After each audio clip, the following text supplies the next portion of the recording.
Whelan Presley and Van Ho Funeral Homes have been serving Quad City families and veterans for over 100 years. Whelan Presley is located in Rock Island, Milan, Reynolds, and Van Ho in East Moline, proudly supporting WQPT.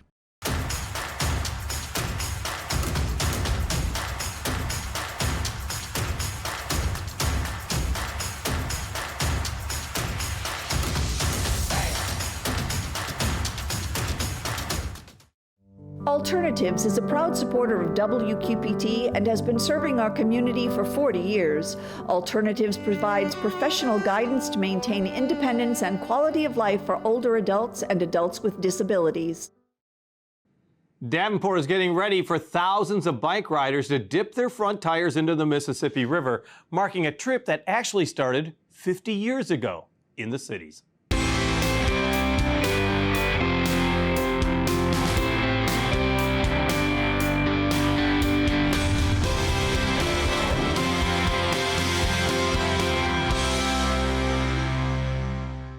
RAGBRAI is marking 50 years of bike riders, taking off from a community along the Missouri River, across the state of Iowa, and then ending up in a community along the Mississippi River. The Register's Great Bike Ride Across Iowa, or RAGBRAI, is following a route that is somewhat familiar to those who first hit the road back in 1973. And we're joined by two members of the Quad Cities Bicycle Club, Les Knepper and Dixon Novi. You guys have both ridden RAGBRAI more than once, of course, so tell me a little bit about how you prepare, how you get the mindset to go from one end of the state to the other. Well, you got to put time in on the saddle. When they started the process, when I first rode RAGBRAI, I put out guidance that you should ride 600 miles in preparation. And I stuck pretty closely to that my first year. In fact, I finished my 600th mile the Saturday before. Since then, I've slacked off a bit. But you have to put in the time.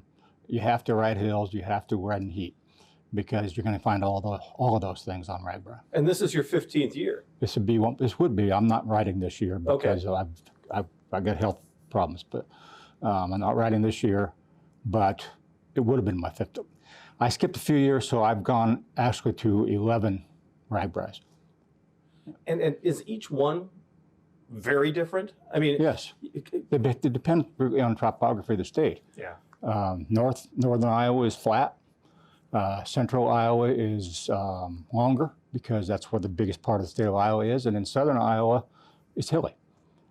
So yeah, they're all very different. And you, of course, have already ridden this RAGBRAI route, because let's talk about that. Before the ride even begins, I mean, you're finding out whether or not the route that's selected is safe enough for all of the bikers. Correct. There's 21 of us skilled riders that went across the state with RAGBRAI the 1st of June, and we inspected the route to see if there's any unexpected repairs that needed to be done ahead of when the trove of riders come in at the end of July. 50 years, there's 50 years of surprises along some of those routes. Yes. Were there any surprises this time? Not really. They're basically the same county roads that we take, and they're all in pretty decent shape. Iowa does a great job with the roads, so nothing really unexpected. I talked to one rider, because I mean, sometimes some of the routes, some days are hilly, some days are longer, but there is part of this trail that actually is on gravel, is it not? Yes. There is a gravel day where you can spend the whole day on gravel, and a lot of the gravel riders are excited about that. There is one detour coming into Colfax that we have to take this year because of bridge repairs, and everybody has to go on gravel there. But it's only like 3 miles, so it's not that bad, and it's good, flat, compact gravel. Tell me about RAGBRAI. I mean, this is a tradition. It is internationally known. It's just an amazing get-together, because you get to see people from last year, 5 years ago. It's a big family event. Correct. It's a family reunion, except nobody's trying to borrow money from you. It's I've got people. Then you're not around the bikers I know. All right, I'll take your word for it. Like for our charter, I have 38 states represented, 11 folks from Canada, and RAGBRAI has people, I don't know how many international different countries that are represented, but there's a boatload of them. But you said the Canadians, don't you have like a cycling group from like Toronto area? Yes, Ontario. Is it always the same group? Yes, and they bring a couple more of their friends every time too. One person is from British Columbia, and all the rest of them are from the Ottawa, Ontario area. So two very different areas, Yeah. of course. Why did they say that they came here? What made it RAGBRAI so appealing to them? Because they done it once, and they come back every 2 or 3 years. They just love it, and they bike all over the country, different bike tours from Florida to California. So, but they still come back and have to do RAGBRAI every year. And I think that is interesting because that has become a bigger deal. My brother retired, and after he retired, he did one of those bike tours from San Diego to St. Augustine, Florida, all across the southern U.S. And it's just one of several type of bike trails all throughout All the United country States. now, yeah. I mean, that's become really a big tourist idea. Yes, it has. I personally have never done one of those. I've only done RAGBRAI. But I know people have done a lot of them. I talk to people who've done them. They enjoy them.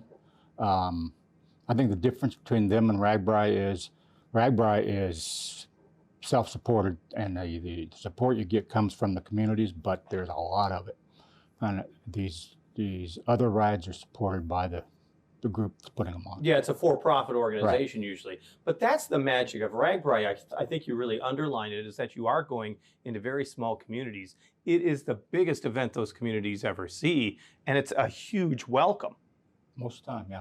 Sometimes it's so crowded you could have to get off your bike and walk because you can't ride. If you tried, you fall down. I know I've fallen down. But yeah, it's huge for the towns. As a biker, tell me what that's like when you get up early in the morning or whatever time you get. A lot of people I know hit the road as early as possible to beat the heat in some ways. Exactly. I mean, by day 4, are you not tired of this? Oh, yeah. Or is there a bit in your mind solitary and you're going to muscle through it? Well, a great deal of the latter, but I remember getting up at day 4 and 5 and thinking, what are we going to do on my vacation day? I guess I'll ride bikes, because that's the only thing. I can't go skiing, I can't do anything else, just ride bikes. But yeah, you're there to ride the bike. The key, though, is to be in shape. I mean, there's a lot of preparation because, I mean, you got to be prepared for places to stay and also any eventuality that there might be a problem with your bike on the route. But I mean, you also have to physically be prepared and maybe mentally as well. Correct. You want to tune up your bicycle, take it to the shop just like you would if he's going to go for a cross-country trip in your vehicle. You want it tuned up, ready to go. So you have to have that taken care of first, your bicycle. And then you want to be adapted for that seat that you're going to be riding 500 miles across the state on. So you want to practice on the bicycle you're going to be on RAGBRAI.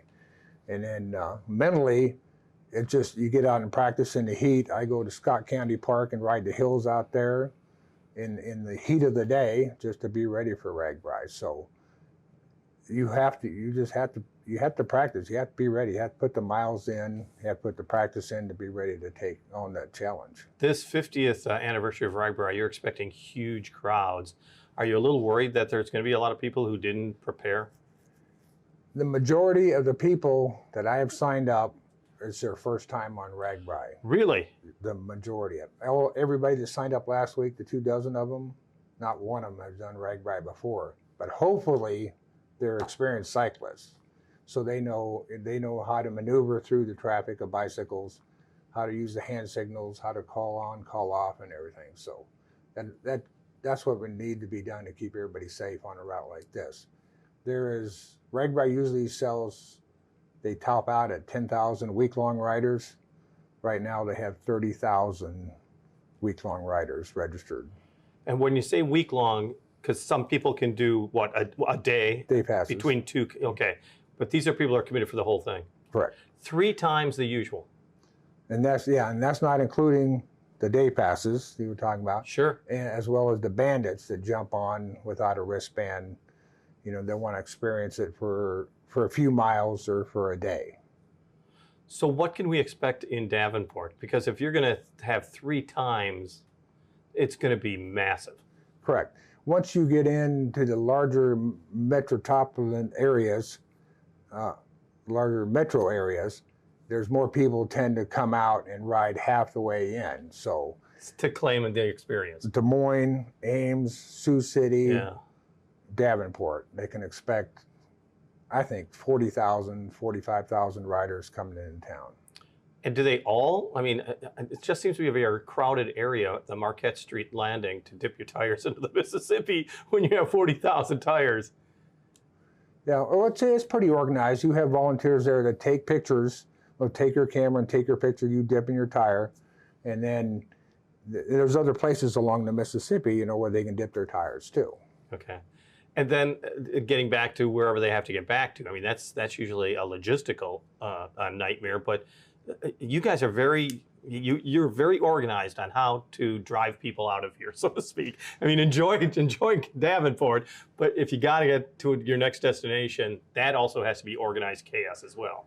Yes, well, I mean, we're lucky to have Bettendorf right close as a nice working neighbor for us, because they're picking up a lot of the parking, they're picking up a lot of the hotels right down there on the riverfront. That's a big plus for us. You know, our bike charter, we're the only ones that've done it all 50 years of RAGBRAI, so we're pretty proud of that. And we improve on it every year. We network with the other charters to see what they do to make our customers happy, you know, to improve everything every year. There were a number of years where RAGBRAI did not come to Davenport. I mean, that was a big deal, and the thinking was there was too many things going on downtown during that weekend. We just can't support this as well. That mindset's changed over the last, it was about 10 years ago that they started coming back. You got to be pretty happy with that. Yes, and well, you have other cities up and down the river too that RAGBRAI has to share the wealth with. So they eventually came back to Davenport, I think, because most of the work of Joe Taylor, what he did to bring RAGBRAI back into us, and he showed that RAGBRAI and the BICS can coexist on the same day, and with the carnivals and the people and the volunteers and the food vendors and everything, it just proved to be a total asset that worked out just fine for Davenport. Because it was a big deal. Like you said, you'd have BICS, you'd have maybe even a ball game. Well, you have the farmer's market. I mean, there's a lot going on in a very small area on one particular day. But as you said, Davenport seems to have, you know, a big enough ability to do it, and really wants to now. Yeah. Was that critical for the 50th? The 50th had to come back here. Well, I think they pretty much had to come back. I mean, they still wanted to touch Muscatine, and then coming up from Muscatine, we ride 22 all the way. So you've got the Mississippi River on the right-hand side the whole way. You can't get a better view than that. And I think Davenport wanted, I think RAGBRAI wanted to start in Sioux City and then end in Davenport. Yeah. It's always been the plan. I know Visit Quad Cities has been wanting that for years to come back. They wanted the 50th here worse than anything. So. Yeah, well, and you got it. Yeah. Let's talk about bike riding today. We're seeing more trails being developed throughout the area. You're seeing more people of all ages on a bike, particularly older people, as a form of exercise, but also, like you said, the views and the experience. How has biking changed in the last 15, 20 years? Oh, it's gotten much better. In the sense that there's more trails, and in the sense that now e-bikes have come along, so people who are physically challenged can get out and go. There are some negatives, of course, like traffic, and trying to intermix bicycles and cars. That's always difficult. And it's become two very different things, because the trails, obviously, you have to maneuver people walking, as you know, you're the dominant vehicle, so to speak. Yep. And then you've got the urban trails where we see, you know, the little diamonds and the bikes and the sharing of the concrete. Let's talk about those separately. Okay. The urban trails, particularly, you know, I'm thinking of like Moline and Davenport in particular, is that they really have tried to chalk off an area for bikes to create more safety. Has that been working? I used to commute to work when I used to work at the Arsenal and I come in from Milan. I used to take those as much as I could. So the cars stay in their space and I stay in mine, and that seems to work fine. There's not a lot of space for anybody to ride side by side. It's single file, but at least it seems to work. So as far as urban trails, yeah, they're a good idea. So then let's talk about those other trails. Okay. I think the Quad Cities is very proud of the trails that it has that link up to the Great River Trail that goes up to Savannah. Right. I mean, people absolutely love that trail. Mm-hmm. And on the Illinois side, we're much shorter on trails than they are on the Iowa side, and that being the main one. And I've ridden it very far north, but not as far as Savannah. It's a nice trail once you get, and once you get out of the Quad Cities, it's not very crowded at all because there's just little towns. Yeah. Do you see more people making you? I mean, it's one of those things that if you build it, they will come. Mm-hmm. And so it's kind of the same with these bike trails. These abandoned railroad lines oftentimes create some amazing sites and some amazing trails. True. I've been on other such trails around the country, and they're great because they're mostly flat, and they usually have big right-of-ways because the railroads had big right-of-ways. So that makes it good for the bicycling as well. Cuts down the number of tree roots you have to worry about because that's a big deal. If you're riding along and you're going fast, yeah, you hit a tree root, you could break a spoke. Or your leg or your body. You know? Right. Yeah. So when it comes to biking, a lot of people are like, I don't know if I could do this. Mm-hmm. And the Bicycle Club has a number of rides. That's right. You really want to get people involved, and like you said, it's all different abilities. Mm-hmm. Why would someone not want to be a part of that? I can't answer that question because I am a part of it, but we break our daily rides and our weekend rides into 5 ability groups. AB, we used to have an A and a B, but they tend to ride together, so it's AB, through F. F being people who are very much intro. In fact, we had an F ride on our summer picnic, and it was 2 ladies with e-bikes and the ride leader. Fine, that's great. I tend to ride, I started out riding C rides, and now I can't keep up with them, so I ride D and E rides for the most part. But we're trying to find a group for everybody. Because I know you have just women's groups. Yep. And like you said, you have a master's group. I mean, women's group rides on Tuesday nights. The other rides typically we have some rides in the mornings on Monday, Wednesday, and Friday. Those tend to be people who are retired, for obvious reasons. Then we have weekend rides. We don't have enough weekend rides because we're having trouble getting volunteers. Mm-hmm. So that's been a problem we're dealing with this year. So it's a key with volunteers, which is, if you think about it, everyone's having problems finding employees or volunteers. Yep. But have you noticed that the number of people who actually want to ride, the public, I mean, is biking becoming bigger and bigger? Seems to be. I don't have any way of measuring it, but there seems to be a lot of people out there on bikes. You can measure it though through your membership. I mean, our membership is good. Our membership, we're one of the top 10 bicycle clubs in the country. A lot of that comes from RAGBRAI because they joined because they went on our charter group with Dixon. Yeah, well, let's talk about that because I mean, RAGBRAI does really drive the biking industry across the entire state. Yeah, the pandemic brought a lot of people out on bicycles. I mean, they purchased a lot of bicycles. Because they were bored and they had nothing to do. It's somewhat solitary or it's safe. I see. That's the bike shops couldn't keep them in stock. I mean, it was going so fast. And then now they're built back up. And it's not like getting a pet during the pandemic, they get rid of it. They still have their bicycles and they're out there riding their bicycles more than anything now. Young millennials and older people like us. And is that what you're seeing at RAGBRAI too? I mean, a huge mix of ages? My age demographic is about 55 is what it runs for our group. And I have 402 people registered for our charter as of yesterday. And this is your 15th year for RAGBRAI. How has it changed in just 15 years? Everything's more, you get new managers that come in, new directors for RAGBRAI, and they implement new ideas, and they're all good. Some work, some don't. Streamline, and everything, all the registration is online now, where it used to be paper and send in checks, and I'd have to go to the bank all the time, and now I don't have to mess with that.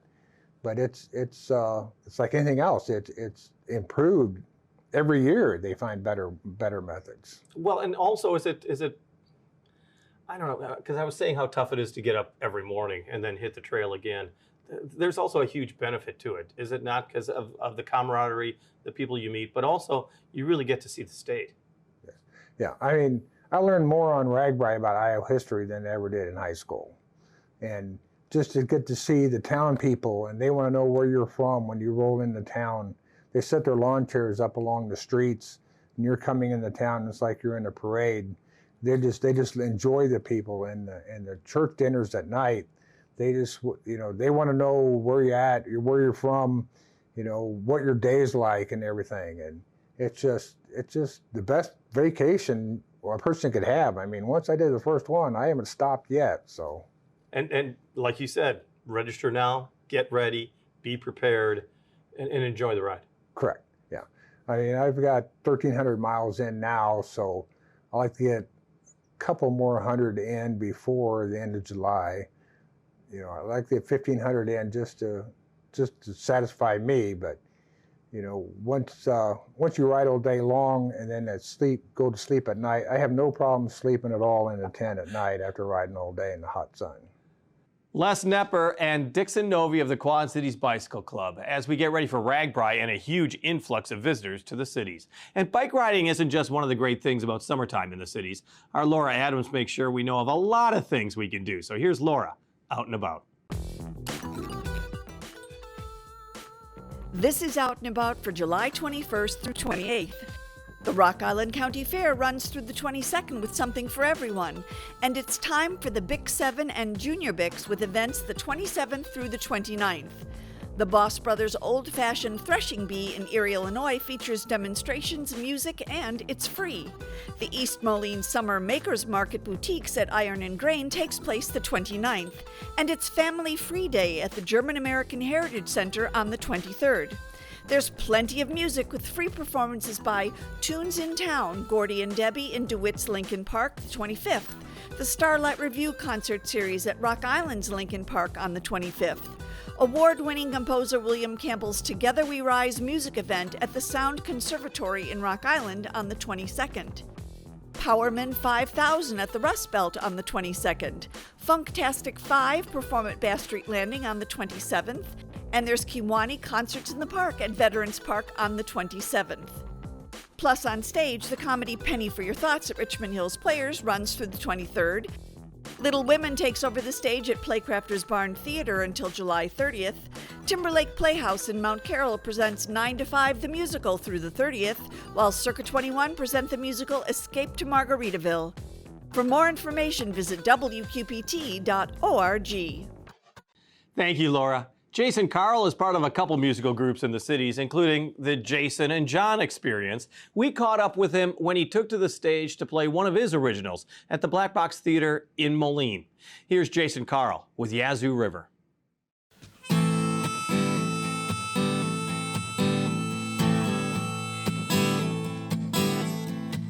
I'm going down to Mississippi and up the Yazoo River in my dreams.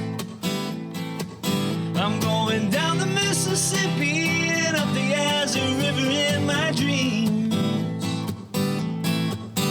Tomorrow I hope to make it down in New Orleans.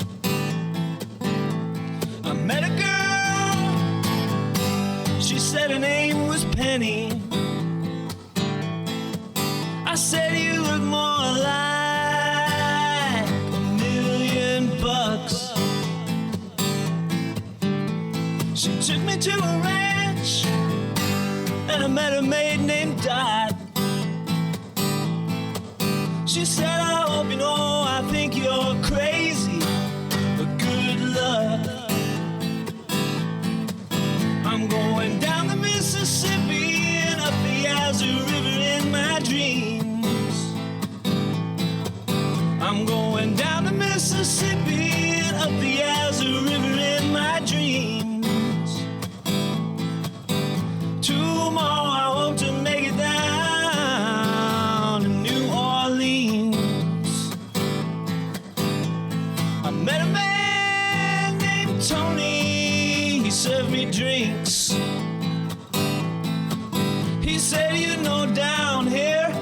dollar goes a long way. And so I gave him all my dollar bills. He appreciated them more than I did anyway. And I saw the flashing lights, and I heard a song that I'd forgotten. And then I harvested the vegetables that the ignorant man thought were rotten. I'm going down the Mississippi and up the Yazoo River in my dreams. I'm going down the Mississippi and up the Yazoo River in my dreams. Tomorrow I hope to make it down to New Orleans.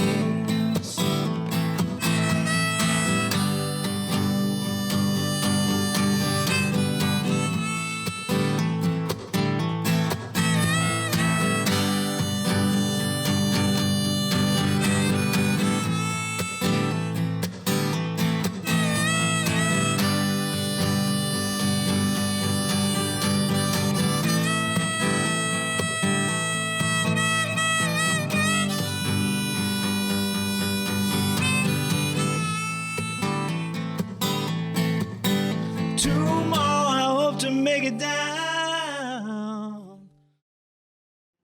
Jason Carl with Yazoo River performed at the Black Box Theater in downtown Moline. On the air, on the radio, on the web, on your mobile device, and streaming on your computer. Thanks for taking some time to join us as we talk about the issues on the cities.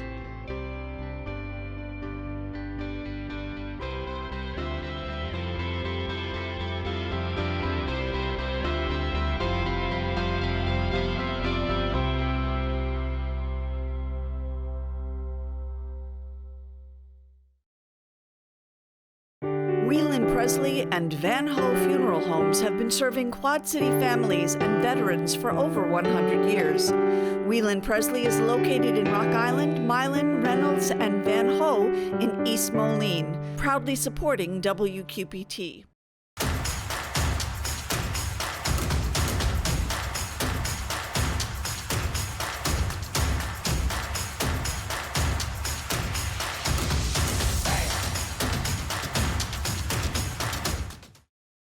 Alternatives is a proud supporter of WQPT and has been serving our community for 40 years. Alternatives provides professional guidance to maintain independence and quality of life for older adults and adults with disabilities.